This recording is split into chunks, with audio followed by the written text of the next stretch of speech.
अपने मन में जिस चीज का विचार करोगे वही चीज तुम्हें मिलना शुरू होगी। अगर पैसे के बारे में विचार करते हो तो आपके पास पैसा आना शुरू होगा। अगर आप अपने प्यार के बारे में विचार करोगे तो आपको आपका प्यार जल्द ही मिलेगा। गौतम बुद्ध के अनुसार हम वही बनते हैं जो हम सोचते हैं। जिस तरह कोई व्यक्ति बुरी सोच के साथ बोलता या काम करता है तो उसे कष्ट ही मिलता है, वही यदि कोई व्यक्ति शुद्ध विचारों के साथ बोलता या काम करता है तो उसकी परछाई की तरह खुशी उसका साथ कभी नहीं छोड़ती है। वही गौतम बुद्ध की यह कहानी जो आज हम आपको बताने जा रहे हैं, इसे सुनने के बाद आप जीवन की सभी समस्याओं को छुटकियों में हल करने में सक्षम रहेंगे। दोस्तों, एक बार की बात है, महात्मा बुद्ध प्रवचन दे रहे थे। प्रवचन में आसपास के बहुत से लोग शामिल थे। सभी लोग ध्यान से बुद्ध को सुन रहे थे। कुछ देर में प्रवचन समाप्त हो गया। तब लोगों ने बुद्ध को प्रणाम किया और अपने अपने घर को चल पड़े। पर एक यह युवक वहां पर ही बैठा रह गया। बुद्ध की नजर उस युवक पर पड़ी तो वे पूछ बैठे, क्या बात है वत्स, कोई जिज्ञासा है क्या? युवक बुद्ध के पास गया और प्रणाम करके बोला, प्रभु, बहुत उलझन में हूं। जितना इस बारे में सोचता हूं उतना ही उलझ जाता हूं। कैसी उलझन है वत्स? बुद्ध ने प्रश्न किया। युवक हाथ जोड़कर बोला, प्रभु, यह संसार कितना विशाल है। संसार में लाखों करोड़ों लोग निवास करते हैं, उनमें भी एक से बढ़कर एक विद्वान कलाकार योद्धा। ऐसे में उन सब के बीच मुझ जैसे सामान्य प्राणी का क्या मूल्य है? युवक की बात सुनकर बुद्ध मुस्कुरा दिए। वे बोले, तुम्हारी जिज्ञासा का उत्तर मिल जाएगा, पर इसमें थोड़ा सा समय लगेगा क्या? तब तक मेरा एक छोटा सा काम कर सकते हो प्रभु। यह तो मेरे लिए गर्व का विषय है कि मैं आपके काम आ सकूं। युवक ने पुनः अपने हाथ जोड़ दिए और कहा, आप आदेश करें प्रभु। बुद्ध ने युवक को एक चमकीला पत्थर देते हुए कहा, तुम्हें इस पत्थर का मूल्य पता करना है, पर ध्यान रहे इसे बेचना नहीं है, सिर्फ इसका मूल्य पता करना है। जैसी आज्ञा प्रभु। ऐसा कहते हुए युवक ने बुद्ध से वह पत्थर ले लिया। उसने एक बार फिर से उन्हें प्रणाम किया और बाजार की ओर चल पड़ा। बाजार वहां से ज्यादा दूर नहीं था। युवक थोड़ी देर में वहां पहुंच गया। वह सुबह का समय था, इसलिए बाजार अभी ठीक से लगा नहीं था। वहां पर इक्का दुक्का दुकानदार ही थे। युवक ने जिज्ञासावश इधर उधर नजरी। उसे एक पेड़ के नीचे एक दुकानदार नजर आया। वह आम बेच रहा था। युवक उस दुकानदार के पास पहुंचा और उसे पत्थर दिखाते हुए बोला, क्या आप इस पत्थर की कीमत बता सकते हैं? दुकानदार एक चालाक व्यक्ति था। पत्थर की चमक देखकर वह समझ गया कि अवश्य ही यह कोई कीमती पत्थर है। वह बनावटी आवाज में बोला, देखने में तो कुछ खास नहीं लगता, पर मैं इसके बदले 10 आम दे सकता हूं। दुकानदार की बात सुनकर युवक को हल्का सा क्रोध आ गया। वह मन ही मन बुदायर समझता है, इतना सुंदर पत्थर और इसका मूल्य सिर्फ 10 आम। अवश्य ही यह झूठ बोल रहा है। युवक को चुप देखकर दुकानदार बोल उठा, क्या कहते हो, निकालूं आम?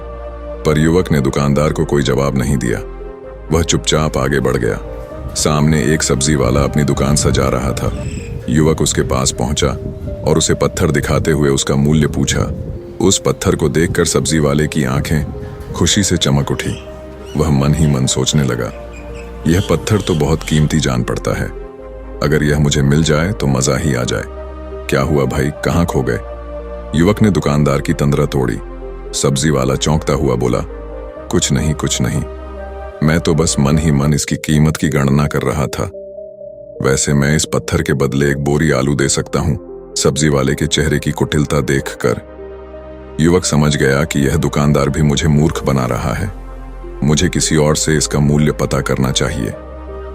यह सोचता हुआ युवक आगे बढ़ गया। सब्जी वाले दुकानदार ने युवक को पीछे से आवाज लगाई, क्या हुआ भाई?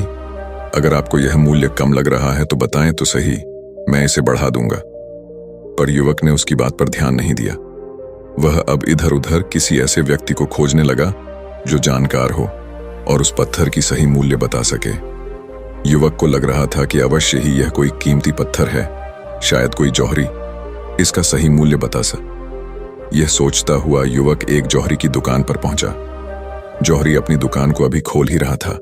उसने युवक को अपनी दुकान की ओर आते हुए दूर से देख लिया था।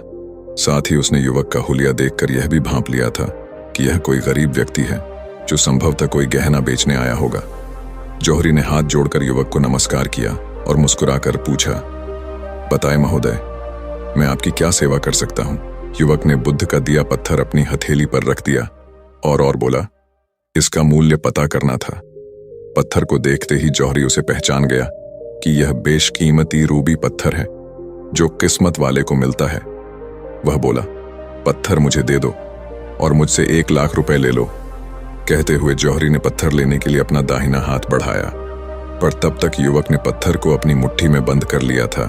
उसे पत्थर के मूल्य का अंदाजा हो गया था, इसलिए वह बुद्ध के पास जाने के लिए मुड़ गया। जौहरी ने उसे पीछे से आवाज लगाई, अरे रुको तो भाई, मैं इसके 50 लाख दे सकता हूं। लेकिन युवक को वह पत्थर बेचना तो था नहीं, इसलिए वह रुका नहीं और दुकान के बाहर आ गया। पर जौहरी भी कम चालाक नहीं था। वह उस अनमोल पत्थर को किसी भी कीमत पर अपने हाथ से जाने नहीं देना चाहता था। वह दौड़कर उसके आगे आ गया और हाथ जोड़कर बोला, तुम यह पत्थर मुझे दे दो, मैं इसके बदले 1 करोड़ देने को तैयार हूं। युवक को जौहरी की बातों में अब कोई रुचि नहीं रह गई थी। वह जल्द से जल्द बुद्ध के पास पहुंच जाना चाहता था, इसलिए ना तो वह रुका और ना ही उसने जौहरी की बात का कोई जवाब दिया। वह तेज तेज कदमों से बुद्ध के आश्रम की ओर चल पड़ा। जौहरी ने पीछे से आवाज लगाई, यह अत्यंत मूल्यवान पत्थर है, अनमोल है, तुम जितने पैसे कहोगे मैं दे दूंगा। यह सुनकर वह युवक परेशान हो गया। उसे लगा कि कहीं पत्थर के लालच में जौहरी उसे पकड़कर जबरदस्ती ना करने लगे, इसलिए वह तेजी से आश्रम की ओर दौड़ पड़ा। युवक जब बुद्ध के पास पहुंचा तो वह बुरी तरह से हाँफ रहा था। उसे देखकर बुद्ध मुस्कुरा दिए, फिर भी उन्होंने अपने चेहरे से कुछ भी जाहिर नहीं होने दिया। वे बोले, क्या बात है वत्स, तुम कुछ डरे हुए से लग रहे हो। युवक ने बुद्ध को प्रणाम किया और सारी बात कह सुनाई। साथ ही उसने वह पत्थर भी उन्हें वापस कर दिया। बुद्ध बोले, आम वाले ने इसका मूल्य 10 आम बताया, आलू वाले ने 1 बोरी आलू और झरी ने बताया कि यह अनमोल है। इस पत्थर के गुण जिसने जितने समझे उसने इसका मूल्य उसी हिसाब से लगाया। ऐसे ही यह जीवन है। प्रत्येक व्यक्ति खान से निकले हुए एक हीरे के समान है जिसे अभी तराशा नहीं गया है। जैसे जैसे समय की धार व्यक्ति को तराश की जाती है, व्यक्ति की कीमत बढ़ती जाती है। यह दुनिया व्यक्ति को जितना पहचान पाती है उसे उतनी ही महत्ता देती है। कहते हुए बुद्ध एक क्षण के लिए रुके, फिर बोले, किंतु आदमी और हीरे में अंतर यह है, हीरे को कोई दूसरा तराश होता है और व्यक्ति को अपने आप को स्वयं ही तराशना पड़ता है।